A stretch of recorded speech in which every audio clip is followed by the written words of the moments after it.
Ya, Saudara, informasi kedua, sekelompok pemuda Karang Taruna di Desa Ngenep, Kabupaten Malang mengelola dam saluran irigasi menjadi tempat wisata pemandian alam.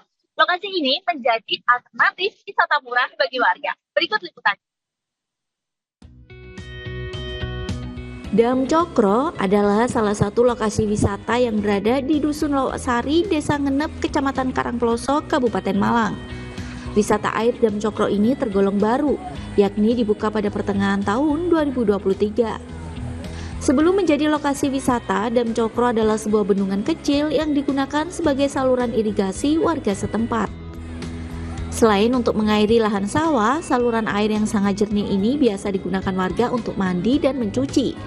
Melihat potensi air dan suasana asri yang dimiliki Dam Cokro, pemuda dari Karang Taruna berinisiatif membuat kawasan tersebut menjadi wisata air. Dengan sedikit sentuhan dan penambahan beberapa fasilitas, wisata Dam Cokro kini menjadi jujukan warga dalam mencari alternatif wisata murah. Untuk memasuki wisata Dam Cokro, pengunjung hanya perlu membayar parkir kendaraan dan mengisi kotak seikhlasnya. Kita dari teman-teman Karang Taruna Dam Cokro itu pertamanya awalnya secara nggak sengaja kita tiap Agustus itu buat lomba, kita tembung pakai karung. Kemudian muncul inisiatif buat tempat nongkrong kok nyaman, kita lanjut buat gazebo.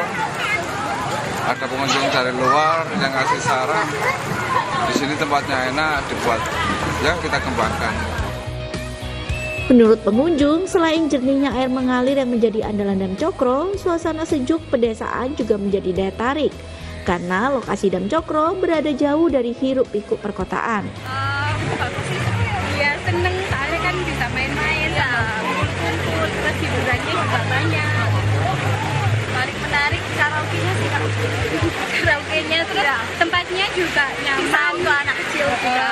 Jadi ngajak keluarga gitu udah nggak bingung lagi kalau ada. Yang penting sejuk sih, soalnya kan sekarang hawanya panas, jadi kita cari yang rindang.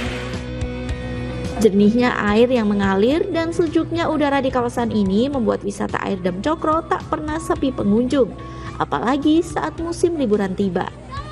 Dedy Prasetyo, Kompas TV Malang, Jawa Timur.